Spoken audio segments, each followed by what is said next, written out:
وہ جوان جو ہی پروان چڑھا ان فوان شباب آیا تو اس کی پیشانی سجدے کے تقدس سے مالا مال ہو گئی، اس کی آنکھوں میں حیا اور شرم کے پہرے آ گئے، اس کے خیالوں میں پاکیزگی آ گئی، اس کی زندگی کے شب و روز نیکی کے ماحول میں بسر ہونے لگے، اس کی راتیں ذکر الہی میں، تلاوت کلام مجید میں اور دن یاد الہی میں روزے سے گزرنے لگے۔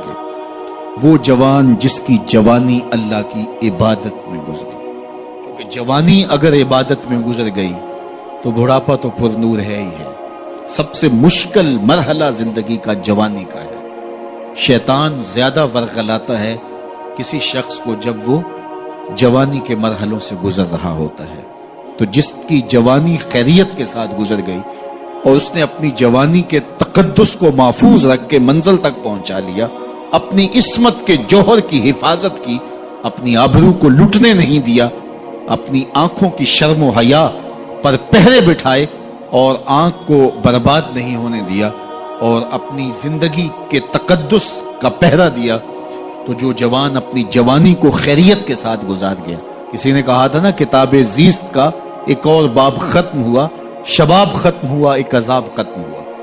تو جوانی جس کی منزل تک پہنچ گئی خیریت کے ساتھ، عافیت کے سائے میں، مشکل تو بڑا ہے جوانی کو منزل تک لے جانا، خیریت کے ساتھ داغدار نہ ہونے دینا، جوانی کے تقدس کو رسوا نہ ہونے دینا، عصمت کے جوہر پہ کالک نہ لگنے دینا، خواہشات کو غالب نہ آنے دینا۔ آسان کام تو نہیں ہے، مشکل کام ہے، لیکن اگر کوئی مشکل کاٹ گیا، جوانی کے تھوڑے سے ایام میں گزار گیا، اللہ اکبر۔ حضرت شیخ خطلی کہتے ہیں، داتا گنج بخش علی حجویری علیہ رحمہ کے مرشد ہیں، الدنیا یوم ولنا فیہا صوم۔ وہ کہتے ہیں دنیا ایک دن ہے، ہم روزہ رکھ کے گزار رہے ہیں۔ تو روزہ رکھ کے سارا دن گزر ہی جاتا ہے، دوپہر بھی آتی ہے گزر جاتی ہے، اور عصر کا وقت بھی آتا ہے گزر جاتا ہے، کھانے کا وقت بھی آتا ہے، چائے کا وقت بھی آتا ہے، سب کچھ ہوتا ہے لیکن گزر جاتا ہے، افطار تک بندہ پہنچ جاتا ہے۔ جس نے زندگی روزے کی طرح گزار دی، جس نے جوانی روزہ رکھ کے گزار دی، خواہشات کو بے قابو نہیں ہونے دیا، مشکل کام تھا لیکن اس نے مشکل کام کر دکھایا۔ اجر کتنا بڑا ہے، سنیے اللہ کے محبوب کی زبان سے سنیے۔ حضور نے ارشاد فرمایا جو سید ابو ہریرہ کے ذریعے سے ہمارے تک پہنچا، فرمایا قیامت کے دن جب سورج کا رخ سیدھا ہوگا، زمین تانبے کی ہوگی، لوگ پسینے میں شرابور ہوں گے، کوئی ٹخنوں تک پسینے میں، کوئی گھٹنوں تک، کوئی کمر تک، کسی کو پسینے کی لگام دی جائے گی، اور وہ پسینہ ایسے نہیں ہوگا جس طرح یہ پسینہ ہے، اتنا گرم ہوگا۔ ابن رجب حنبلی کہتے ہیں اس پسینے کا ایک قطرہ اگر احد پہاڑ پہ ڈال دیا جائے تو وہ پگھل جائے، اتنا گرم ہوگا، بدبودار اتنا ہوگا، ایک قطرہ دنیا پہ ڈال دیا جائے، انسان کیا جانوروں کے دماغ بھی پھٹ جائے، اس پسینے میں لوگ شرابور ہوں گے۔ لیکن جس نے اپنی جوانی کو عافیت سے گزارا ہوگا، کل قیامت کے دن جب کوئی سایہ نہیں ہوگا، اللہ اس جوان پر اپنے عرش کا ٹھنڈا سایہ عطا فرمائے۔ وہ شخص جس کو کسی عورت نے دعوت گناہ دی اور وہ صاحب منصب تھی، صاحب جمال تھی، اور اس نے یہ کہہ کے یہ خواہش، یہ آرزو مسترد کر دی، انی خاف اللہ۔ اسی طرح کوئی عورت ہے تو اس نے اپنے تقدس کی حفاظت کی، اپنی آبرو پہ پہرا دیا اور کسی پیشکش کو ٹھکرا دیا، تو فرمایا قیامت کے دن جب کوئی سایہ نہیں ہوگا، اللہ اسے بھی اپنے عرش کا ٹھنڈا سایہ دے گا۔ کیسا سخت دن ہوگا، اور وہ کس اعزاز میں ہوگا، کس تکریم میں ہوگا۔ یہ تو 4 دن 10-20 سال ہیں، اور وہ 50,000 سال کا ایک دن۔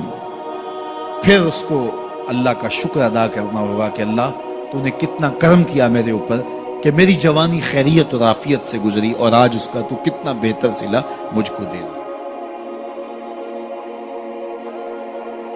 تمام انبیاء کی طرف سے جو ماضی میں گزرے ہیں، ایک ضرب المثل کے طور پہ بات موجود ہے، اور یہ بات میرے اور آپ کے آقا مولا نے ہمیں پہنچائی، اور وہ یہ کہ اذا لم تستحی فاصنع ما شئت، جب تیرے میں حیا باقی نہ رہے تو جو چاہے کر۔ چونکہ حیا مانے ہوگا نا یہ بڑا ہے، حیا مانے ہوگا کہ یہ ماں ہے اور یہ بات میں نے نہیں کہنی، حیا روکے گا کہ یہ باپ ہے، اس کے سامنے یہ کام نہیں کرنا، حیا روکے گا کہ یہ میرے رسول صلی اللہ علیہ وسلم کی طرف سے ممانعت ہے اور میں حضور علیہ السلام کا سامنا کل قیامت کے دن کرنا ہے، حیا روکے گا کہ یہ میرے رب کا فرمان ہے، اور کیا میرا اللہ مجھے دیکھ نہیں رہا؟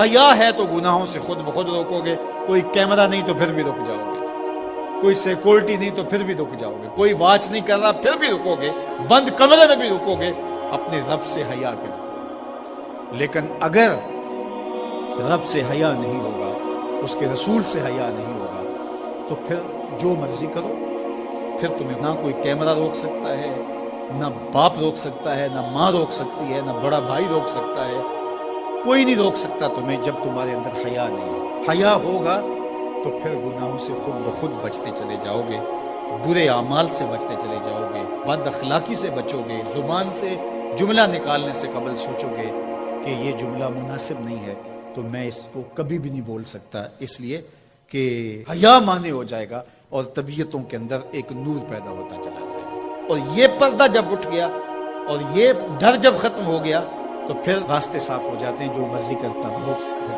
کوئی پرواہ نہیں ہوتی ہے۔ مدینہ المنورہ میں صحابہ تشریف فرما تھے کہ ایک خاتون گزرے، سیاہ رنگت حبشی نژاد، تو ایک صحابی فرمانے لگے اگر جنتی خاتون دیکھنی ہے تو یہ خاتون ہے۔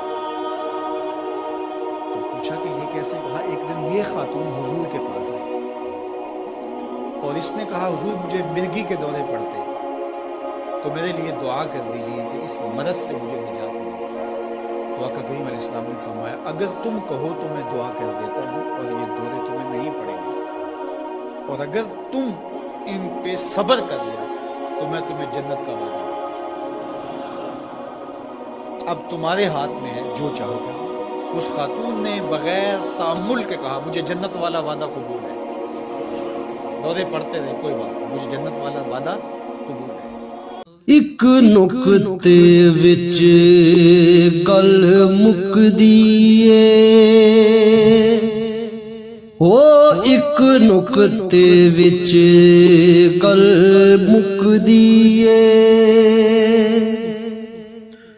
پھڑ نقطہ چھوڑ حساباں نوں، کر دور کفر دیاں باباں نوں، چھڈ دوزخ گور۔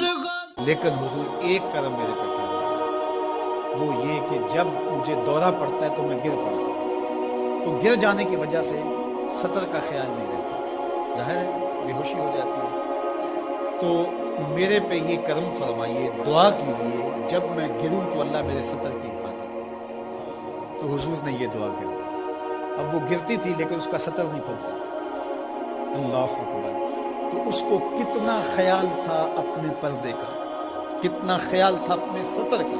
یہ جمال ہے عورت کا، عورت مستور ہے، عورت کو عورت کہا جاتا ہے، مستور سطر سے ہے، یہ پردے کی چیز ہے۔ اور اللہ جل شانہ نے اوڑھنیاں اوڑھ کر کے رکھنے کی خواتین کو تلقین کی۔ آج جدید مفکرین تو عورت کے ساتھ مصافحہ کے راستے بھی نکال رہے ہیں۔ وہ کسی نے کہا تھا یہ عورت کی آزادی نہیں ہے، یہ عورت تک پہنچنے کے لیے مرد آزادی چاہتے ہیں۔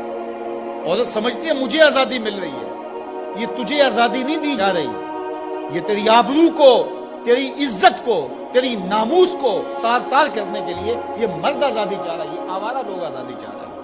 تجھے کھلونا بنانا چاہتے ہیں تو کھلونا نہیں ہے، تیرا پردہ تیری ناموس کا محافظ ہے، تیرے برقعے کی ایک ایک سلوٹ تیرے حیا کا پہرا ہے۔